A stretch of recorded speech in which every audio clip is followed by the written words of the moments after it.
Come quickly, now, you need to see this. Amara's voice cut through the low jazz humming across the dining room. Her tone wasn't a request, it was a command, trembling with urgency. Every head in the Pearl's Edge turned toward her, the glint of chandeliers froze above, glasses of wine paused mid-air. Ethan Cross, seated at the head of his table, leaned back in his chair, lips curling into a smirk. "You're speaking to me?" he asked, as though incredulous that a waitress, a black waitress, would dare interrupt him so boldly. His friends chuckled, exchanging knowing glances. "Yes, you," Amara said, her amber eyes locked on his. "Get up. Right now." For a heartbeat, no one breathed. The Millionaire's dining companions, trust fund heirs in designer suits and glittering dresses, whispered beneath their laughter, waiting for Ethan to crush her insolence. But Amara didn't flinch. Her tray, still balanced in her hand, shook faintly only from the effort of holding herself steady. Beneath the rigid posture and pressed uniform, a storm churned inside her. Malik. Her brother's face flickered in her mind. She didn't have time for their cruel games. Ethan set down his wine glass, eyeing her as if she were an interesting puzzle piece that didn't belong to his board. "And if I don't?" he asked softly, his voice carrying the quiet arrogance of someone unaccustomed to refusal. Amara took a step closer, and the tray trembled harder. "Then you'll regret it," she whispered, low enough that only he could hear. 2 hours earlier, the restaurant gleamed with its usual polish, white tablecloths, starched stiff, servers moving in graceful choreography, and 100 candles flickering along the glass walls that overlooked the harbor. The air smelled of lobster butter and charred lemon. For most, it was paradise. For Amara, it was another battlefield. She adjusted the knot of her épauille, ran as she passed by the hostess stand. Her shoes pinched her feet, her braids brushed against her collar. "You've got the cross table," murmured Lila, another server, as she slid past carrying cocktails. Her eyes held both pity and warning. Amara's stomach sank. The cross table. Everyone in the city knew Ethan Cross. Heir to a fortune in real estate, owner of 3 luxury yachts, his name appeared more often in tabloids than in business papers. And wherever Ethan went, mockery followed, always directed at whoever seemed smallest in the room. Tonight, that was Amara. She squared her shoulders, whispering to herself, "Keep it professional. Keep it steady. Think of Malik." When she approached their table, Ethan's friends lounged like royalty. A red-headed man in a silk blazer drummed his fingers impatiently. A tall blonde woman with a diamond choker whispered something that sent the others into laughter. "Ah, here's our angel of the evening," Ethan said, his grin too wide, his eyes too sharp. Amara forced a polite smile. "Good evening. Can I start you with drinks?" The first insult came quickly, like a slap disguised as a joke. "Do you have Dom Perignon?" the redhead asked, glancing at Amara's face, then down at her uniform.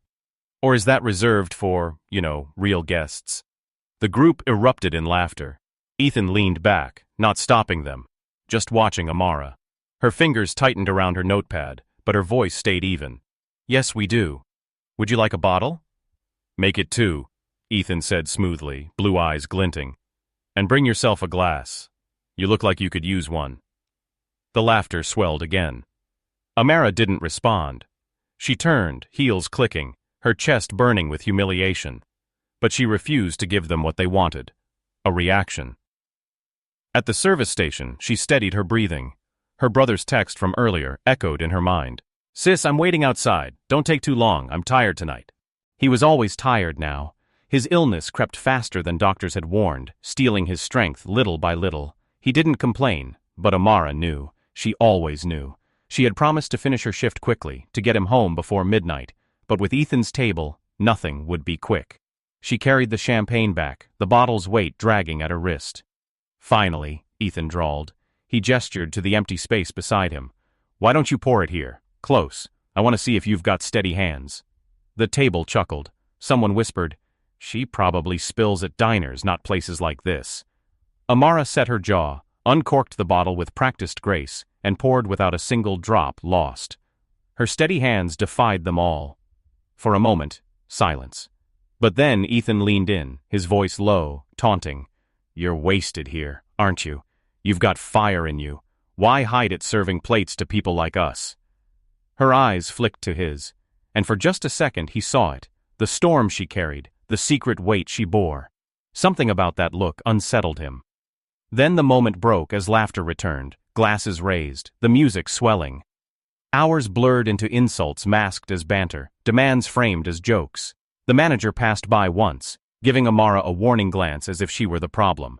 Her chest ached, her patience stretched thin. And then, it happened. A commotion at the glass doors. A staff member whispered her name urgently. Her tray nearly dropped. Malik. She rushed, heart pounding, until she saw him, slumped against the railing just outside, his body trembling violently, his face pale, eyes half shut. "No, no, no," she breathed, kneeling beside him. "Stay with me, Malik, please." He whispered something, but his voice was too weak. Panic surged through her veins. She looked up, and through the glass she saw Ethan's face watching, amused, sippin' his champagne. Something snapped. She rose, storming back inside. Every head turned as her footsteps echoed against marble floors. She stopped before Ethan's table, fire blazing in her eyes. "Come quickly, now, you need to see this." The entire restaurant froze. For the first time that evening, Ethan Cross didn't smirk. Something in Amara's voice, the way it cracked yet carried, the way her eyes refused to look away, unsettled him. "What on earth could I possibly need to see?" Ethan said after a pause, his tone sharper now, defensive. His friends giggled nervously, waiting for his punchline. "Get up," Amara repeated, her chest rising and falling fast. "This isn't a game, not tonight." The red-headed man snorted. "What is she gonna do, drag you out by the collar?" The table roared with laughter, but Ethan's gaze didn't leave Amara's face. Something about her trembling hands, clenched now at her sides, made the joke fall flat in his chest. "Fine," Ethan said finally, rising. He towered over her, his crisp white shirt glowing in the candlelight. "But if this is some stunt, you'll regret interrupting me." The room buzzed as whispers rippled through the diners. Servers froze mid-step. The manager shifted uneasily near the bar. No one dared intervene. Amara didn't respond. She simply turned and walked swiftly toward the doors, not checking if he followed. Outside, the night air smelled of salt and exhaust from the harbor. The sound of waves slapped gently against the docks. Under the halo of a street lamp, Malik lay slumped against the railing, his body racked with shivers. "Malik!" Amara cried, dropping to her knees. She cradled his head, brushing damp braids from his face. His skin felt clammy, his breaths shallow. Ethan stepped out behind her, confusion breaking across his features. "Who is—" He stopped. His practiced arrogance faltered at the sight of Malik's fragile frame. "My brother," Amara snapped without looking at him. Her voice cracked on the word. "He's sick. He was waiting for me." "And now?" She pressed a hand to Malik's chest, panicked. "I told him I wouldn't take long." For once, Ethan had no clever line. He shifted awkwardly, his friends crowding at the doorway behind him, murmuring like spectators. "God," one of them whispered. "He looks awful." Amara turned, her eyes blazing. "Don't you dare pity him. You've done enough already." The words struck harder than she intended, but she didn't retract them. Tears stung her eyes, her pride battling with desperation. Malik moaned faintly, and she looked back down, stroking his hair. "Stay with me, baby brother. I'm here." Ethan crouched beside her, his expensive cologne clashing with the sour tang of Malik's sweat. "Has he seen a doctor?" Amara shot him a glare. "You think I can afford what you can?" He flinched, the truth in her words cutting deeper than he expected. His friends shuffled awkwardly, their laughter long gone. "Call an ambulance," Amara said, her voice low but fierce. "If you're going to do anything useful tonight, do that." For a beat, no one moved. Then Ethan pulled his phone from his pocket, his hands trembling slightly. "Yeah, I will." The minutes blurred into panic. Diners pressed against the glass, watching as the scene unfolded like theater. Staff whispered in the corners. The restaurant's owner appeared briefly, wringing his hands and muttering about disturbances before retreating back inside. When the ambulance finally arrived, red lights spilling across the harbor, Amara's cheeks were wet with tears she hadn't realized she'd shed. She stayed glued to Malik's side as paramedics lifted him onto a stretcher. Ethan lingered nearby, his friends restless behind him. Should we go? One whispered. No, Ethan said quietly, his blue eyes fixed on Amara. I'm not leaving yet. The paramedics asked quick, urgent questions. Amara answered shakily, his name, his age, his diagnosis. Ethan hovered close enough to hear. When they wheeled Malik toward the ambulance, Amara rose to follow. Then she stopped, turning back to Ethan, her face streaked with tears but her voice steady. You laughed at me. All night. You let them humiliate me while my brother sat out here, barely breathing. Her words rang through the night, carrying beyond Ethan to the gathering crowd. Ethan's throat tightened. He opened his mouth, but no excuses came. For once, he had no shield of charm or wealth, just silence. Amara shook her head. You live in a world where nothing touches you, but this is real. This is what matters, and you wouldn't have seen it if I hadn't dragged you out here. With that, she turned and climbed into the ambulance beside Malik. The doors slammed shut. Sirens wailed as the vehicle pulled away, leaving Ethan standing under the street lamp, exposed. His friends began murmuring excuses, ready to retreat to their insulated lives, but Ethan didn't follow. He just stared at the disappearing ambulance, his chest hollow, his palms damp with a guilt he couldn't name. For the first time in years, Ethan Cross felt powerless. And for the first time in years, Amara Johnson didn't feel invisible. The restaurant was quieter now, though whispers still clung to the air like smoke. Inside, patrons spoke in hushed tones about what they had just witnessed. The millionaire dragged from his throne, the black waitress standing tall with fire in her eyes, the sick brother in the night. It was a scene no one had expected in the chandelier-lit temple of luxury. But Amara wasn't there to hear it. The ambulance's siren still echoed faintly in her chest as she sat beside Malik, clutching his cold hand. The fluorescent lights above the gurney flickered, washing her face in pale blue. Stay with me, she whispered, pressing her forehead to his. His eyes. Eyelids fluttered, his lips barely moving. She tightened her grip. I won't let you go, Malik. I promised Mom I'd protect you, and I meant it. The paramedic gave her a sympathetic glance, but said nothing. They'd seen this devotion before, the kind that burned even when exhaustion begged it to die out. Back at the Pearl's Edge, Ethan Cross remained in his chair outside, staring at the empty street where the ambulance had disappeared. His friends fidgeted, impatient. Come on, Ethan, the red-headed man muttered. It's late. She's not our problem. But Ethan's eyes stayed fixed on the road. Not our problem. The words rang hollow. For the first time he felt the weight of his indifference. How easy it had been to laugh, to drink, to let cruelty pass unchecked. He remembered the look in Amara's eyes when she snapped at him, raw, wounded, blazing. It wasn't just anger, it was survival, and it had pierced him deeper than any insult ever had. I'm staying, Ethan said finally, his voice low. You all can go. His companions exchanged glances. The blonde woman scoffed. Suit yourself. Don't say we didn't warn you when she bleeds you dry. They drifted back inside, leaving Ethan alone with his thoughts. For once, the silence unnerved him more than the noise.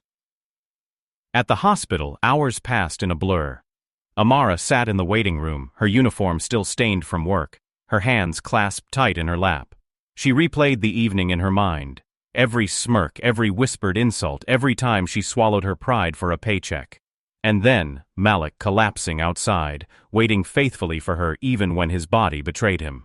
Her heart ached with guilt. Amara Johnson? A nurse called gently.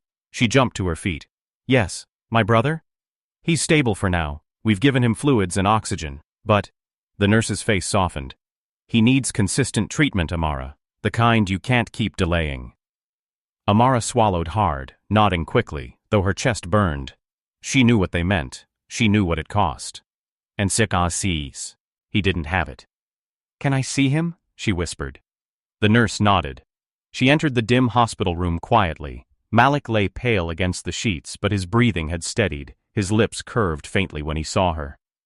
Hey, he rasped. Hey yourself, she whispered, taking his hand. Scared me half to death tonight. Sorry, he said weakly. Then his eyes searched hers. You didn't cry, did you? Amara let out a soft laugh that cracked into a sob. Of course not. You know me. Tough as nails. But her trembling hands betrayed her. Malik squeezed weakly, as if to reassure her. Back at the restaurant, Ethan finally left. But instead of heading home to his penthouse, he found himself driving aimlessly through the city. The streets blurred under his headlights. He thought of Amara's words. "You laughed at me. All night." He thought of Malik's frail body against the railing. And he thought of himself, a man so accustomed to being adored that he hadn't noticed when adoration turned to cruelty.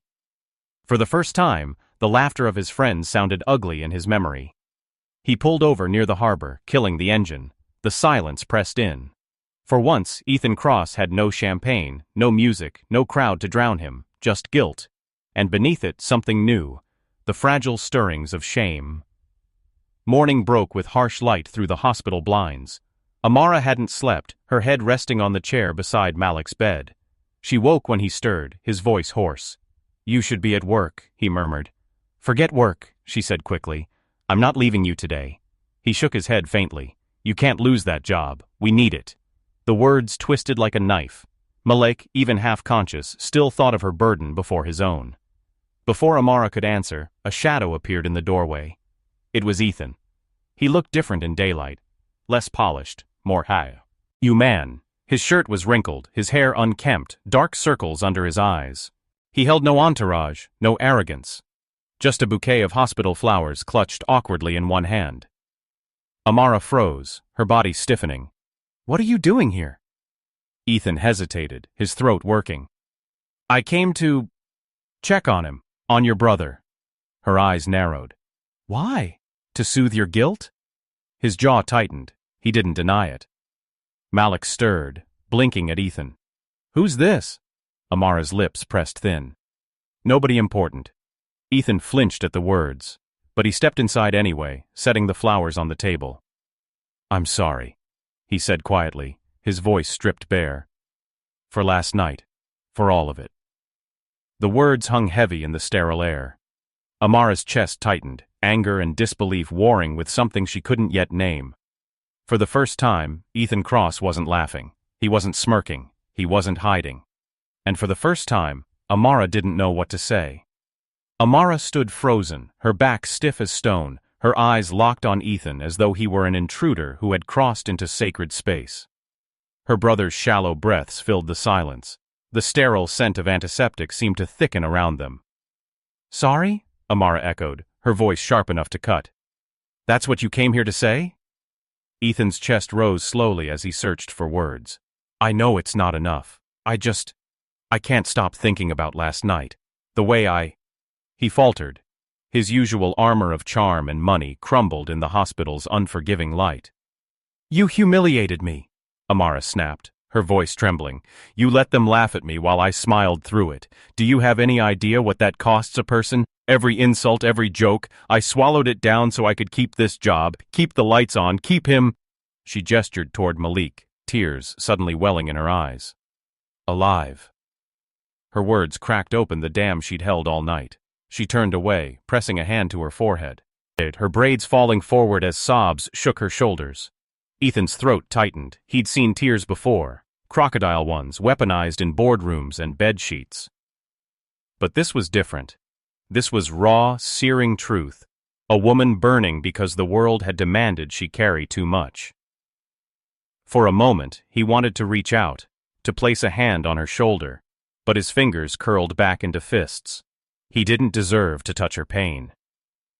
Malik stirred faintly, his voice rasping through the tension. "Amara, don't cry. You're stronger than them." Amara quickly wiped her cheeks and leaned toward him. "Shh, rest." But Malik's weak gaze flicked toward Ethan. "Is he the one who made you cry?" Her jaw clenched. She couldn't lie to him. "Yes." Malik's lips pressed together, his frail hand twitching as though to push Ethan out. "Then why's he here?" Ethan knelt slightly, meeting Malik's hollow eyes. "Because I was wrong. I treated your sister like she was invisible, like she wasn't human. And I'll spend as long as it takes proving I see her now." Amara's breath caught. His words sounded too rehearsed, too polished. Yet the tremor in his voice betrayed something real. Malik's lips parted as though to respond, but the monitor beeped rapidly. His body tensed, and the nurse rushed in. Amara cried out, clutching his hand as staff swarmed around the bed. "Step back," a nurse ordered. "No, I won't leave him," Amara screamed, tears streaking down her cheeks. "Please, let us work." Ethan grabbed her shoulders gently, trying to pull her back. "Amara, let them help him." She twisted, fury in her eyes. "Don't touch me!" But the words broke as she collapsed against the wall, covering her mouth, watching helplessly as her brother's fragile body convulsed. The scene stretched like eternity. Then, the monitors steadied. Malik's body eased, his breaths evening again. Relief crashed through the room like a wave. The nurses exchanged glances, then nodded. "He's stable," one said softly. Amara sagged to her knees, sobbing into her hands. Ethan crouched beside her, his own eyes glassy. "I'll pay for his treatment," he whispered suddenly. The words slipped out before he could stop them. "Whatever it costs, I'll cover it. Just let me help." Amara's head snapped up, her face streaked with tears. "You think money fixes everything? That you can throw a check at my pain and make yourself the hero?" "I don't," Ethan began. "You don't understand," she cut in, her voice shaking with rage. "You don't understand what it's like to be small, to beg for dignity every day. You don't know what it's like to smile while they break you down, because if you speak up, you lose the one thing keeping your family alive." Her voice carried through the doorway into the hall where nurses paused, listening. Ethan's hands shook. "Then teach me," he said hoarsely. "I don't want to be that man anymore." Amara stared at him, her breaths ragged. Something in his eyes, the unguarded desperation, made her chest ache in spite of herself. But she forced her gaze back to Malik, her voice dropping to a whisper. "You don't get redemption just because you want it. You have to earn it." Ethan nodded slowly, his jaw clenched. For once, he had no rebuttal, only silence. Word of the confrontation spread quickly. By evening, whispers reached even the patrons who had dined at the Pearl's Edge the night before. Staff exchanged stories, how the millionaire had been dragged outside by the waitress, how her brother collapsed, how the air had shifted when she stood unshaken in front of wealth. Some dismissed it as gossip. Others, quietly, felt shame for laughing at Ethan's table when Amara had stood there alone. The next night, the restaurant brimmed with unease. Ethan Cross appeared again, this time without his entourage. Patrons gasped as he walked to the hostess stand, dressed not ins, a tailored suit but in a plain button-down, his hands tucked awkwardly in his pockets. "I'm here to see Amara Johnson," he said quietly. The hostess froze, eyes darting to the manager. The ripple of whispers spread like wildfire. When Amara finally emerged from the kitchen, still in uniform, still weary-eyed from Malik's bedside, her heart pounded. Every gaze turned toward her as Ethan stepped forward. He didn't smirk, he didn't charm. He sank to his knees on the polished marble floor. "I was cruel to you," he said, his voice carrying across the room. "I humiliated you, mocked you, and I let others do the same. I don't deserve your forgiveness, but I will say it anyway. I am sorry, truly." Gasps filled the dining room. The man everyone admired for his arrogance was kneeling at the feet of the waitress he had once treated as invisible. Amara's hands shook, the room swayed with expectation, and for the first time she realized the power in this moment was hers. The entire restaurant seemed to hold its breath. Forks hovered above plates, waiters froze mid-step, even the jazz band fell silent as the last note hung trembling in the air. Ethan Cross, the golden millionaire, the man whose name opened doors and silenced rooms, knelt on the marble floor before Amara Johnson, the black waitress he had once mocked. Gasps rippled across the dining hall, followed by an uneasy hush. People craned their necks, whispers swelling like the tide. "Is this a stunt?" someone murmured. "No, he's serious," another replied, eyes wide. Amara stood still, her tray balanced against her hip, her chest rising and falling fast. The sight of Ethan kneeling wasn't satisfying. Not yet. His words echoed in her head, but the scars from his laughter, from his friends' jeers, from years of swallowing insults for tips, those scars didn't vanish with an apology. "Get up," she said quietly. But Ethan didn't move. His jaw tightened, his blue eyes steady as he stayed on his knees. "Not until you hear me." The whispers grew louder. Diners leaned in, devouring every moment. "You don't understand what you're asking," Amara hissed, her voice trembling. "You don't just humiliate someone like me in front of the whole city and think you can bow and call it even." Ethan nodded, his voice raw. "I know. That's why I'm not asking for even. I'm asking for a chance to do better. To learn." The words felt strange coming from his lips. Learn. Ethan Cross had never asked to learn from anyone. But here he was, kneeling in the very restaurant where his arrogance had flourished. The manager hurried forward, his face pale. "Mr. Cross, please. You're disturbing the guests." Ethan turned his head, his voice steady but sharp. "No. What's disturbing is that I let myself believe she was less than me. And you let me." Gasps burst through the crowd. The manager stumbled back, lips pressed tight, his face burning. Amara's throat constricted. She wanted to scream at Ethan, to push him away, to tell him nothing could erase the pain. But behind the anger, something else stirred. The memory of Malik's frail body in her arms, Ethan's trembling hands as he called the ambulance, the crack in his voice when he'd said, "Teach me." It wasn't forgiveness, not yet, but it was something. Amara's hands shook as she lowered the tray. "Stand up," she repeated, her voice firmer this time. Slowly, Ethan rose, towering above her again. But he didn't reclaim his arrogance. His shoulders slumped, his hands hung uselessly at his sides. He looked like a man stripped bare. The restaurant buzzed, cameras flashing discreetly from phones, the story already spreading beyond these walls. Amara lifted her chin, her voice carrying clear. "You wanted me to teach you? Lesson 1, respect isn't a performance. If you mean it, prove it where it counts, not in front of an audience." Her words struck like lightning. Inners exchanged glances, some nodding quietly, others lowering their eyes in shame. Ethan swallowed, his throat tight. "Then I'll prove it outside these walls," he whispered. Later that night, the news spread like wildfire. Millionaire kneels before Waitress in public apology. Some called it theatrics, others a scandal. But for those who had been there, who had seen Amara's unwavering spine, her refusal to bend, it was unforgettable. Amara, however, returned to the hospital after her shift, exhaustion pulling at her bones. Malik's room smelled of antiseptic and faint flowers. The ones Ethan had left that morning. She almost threw them away, but Malik's weak smile stopped her. "They're pretty," he murmured. "They're hollow," Amara muttered, sitting by his bed. Malik squeezed her hand faintly.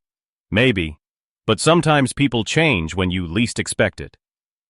She wanted to argue, but the memory of Ethan's eyes, unguarded, trembling, silenced her. Meanwhile, Ethan sat alone in his penthouse, the city glittering below. His phone buzzed with messages, journalists hungry for quotes, friends mocking him for his dramatic stunt, business partners warning him about his image. But he ignored them all. He sat at his grand piano, pressing keys softly, the notes hollow in the cavernous space. For once, silence pressed heavier than noise. He thought of Amara's words. Respect isn't a performance. And he realized, with a weight that made his chest ache, that she was right. He had performed his whole life, and people had applauded. But she hadn't. She'd demanded more. He wasn't sure if he could give it, but for the first time, he wanted to try. Days passed. Amara balanced long shifts with hospital visits, her body growing weary, but her spirit stubborn. Malik slowly regained strength, though his future remained uncertain.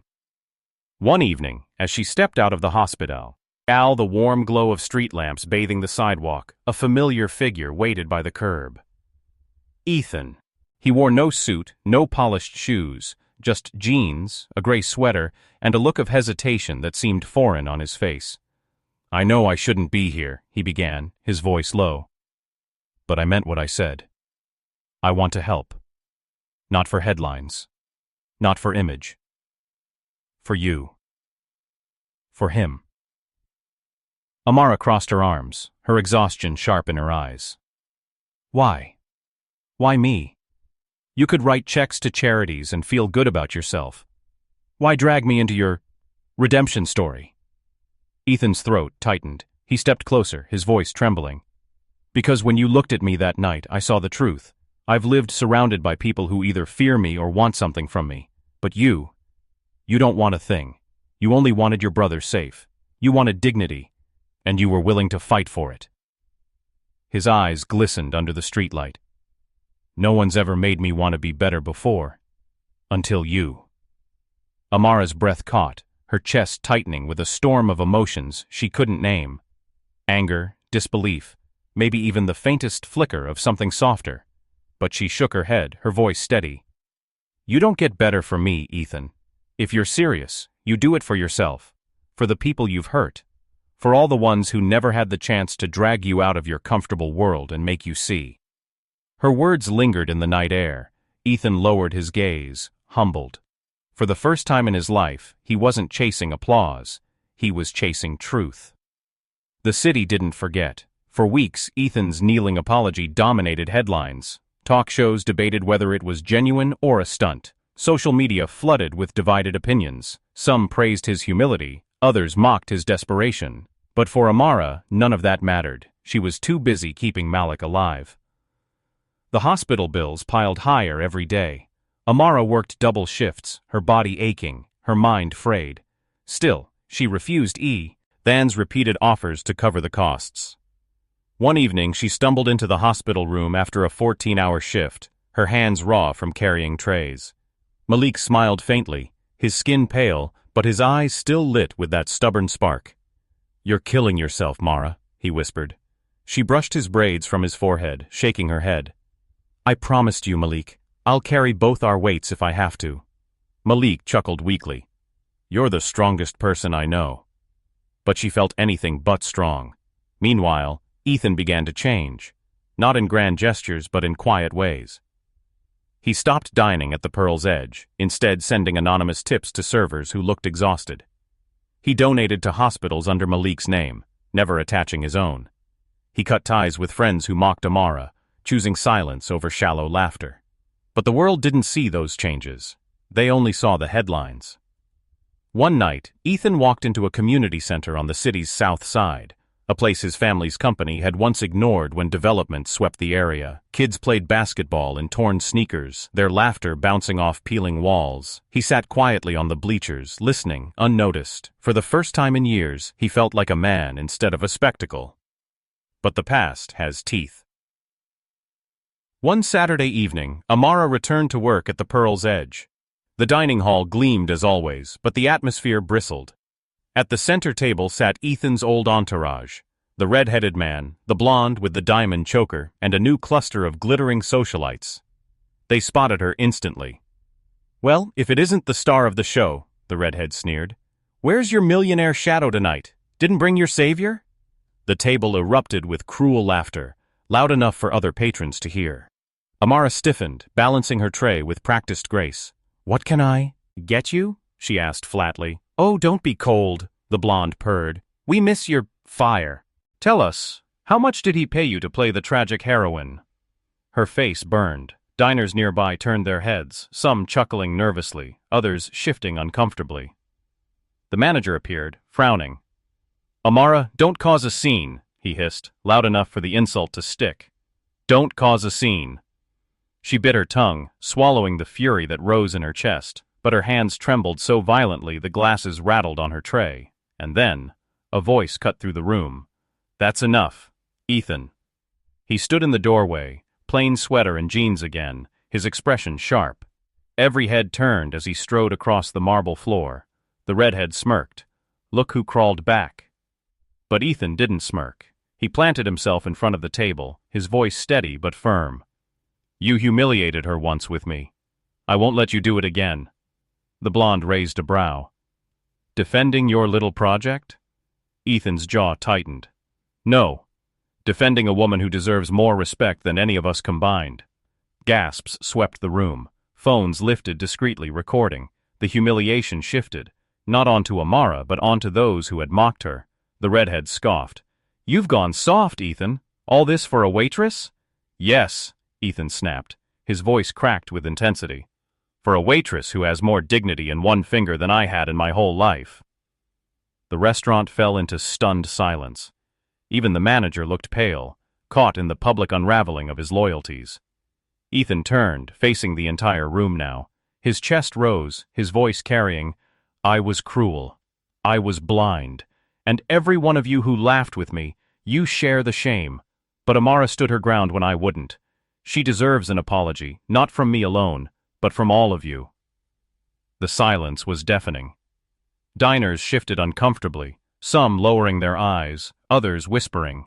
The blonde's smirk faltered, the red-eyed's face flushed crimson. And Amara, standing frozen, her tray clutched against her chest, felt the tide shift for the first time in her life. It wasn't her humiliation filling the room anymore. It was theirs. When Ethan finally turned toward her, his blue eyes glistened. "I can't erase what I did, but I can stand here and say, I was wrong, and I'll spend the rest of my life proving it if I have to." His voice cracked on the last words.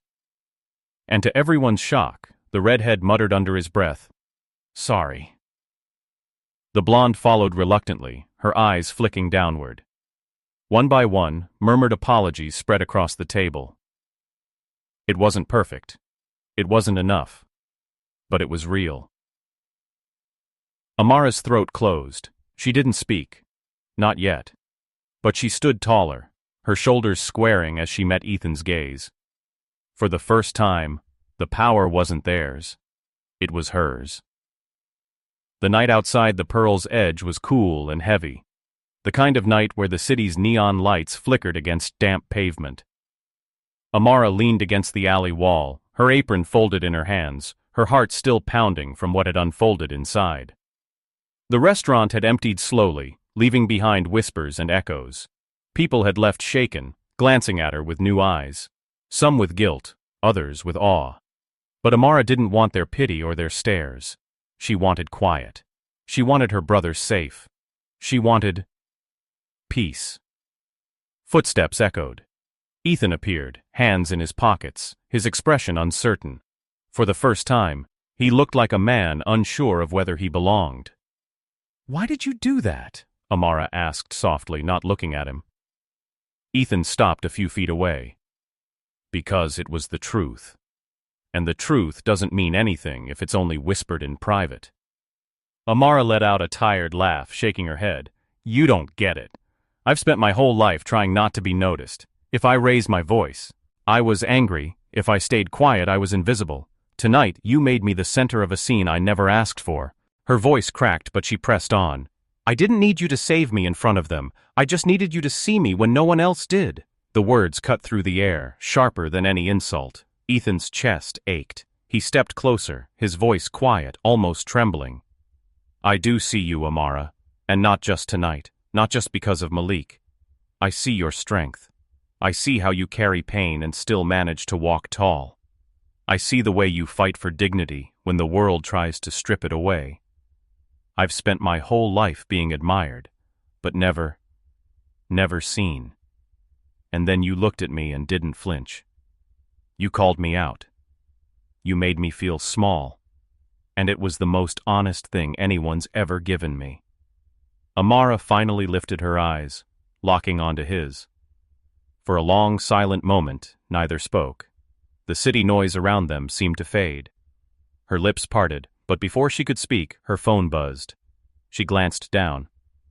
Malik's name lit the screen. Her heart lurched. She answered quickly. "Malik?" Her brother's voice was weak but steady. "Mara, the doctor says I'm stable. They think I'll get to go home soon." Tears blurred her vision. She laughed, a sound of relief and exhaustion mingled. That's everything I wanted to hear." Ethan watched her, the faint smile on his lips softening his whole face. When she hung up, silence returned. She wiped her eyes, embarrassed by the tears, but Ethan shook his head gently. "Don't hide that, not from me." Her chest tightened. She exhaled slowly. "You're saying all the right words now, but words don't fix things, Ethan. They don't pay bills. They don't erase years of being stepped on." "I know," he said. His voice was steady, almost solemn. "That's why I'm not asking you to forgive me. I'm asking you to let me show you. In actions, in time. Not as some millionaire trying to buy redemption. Just as a man who wants to be worthy of the way you look at him. The alley was quiet, but alive with something neither could name. Amara studied him.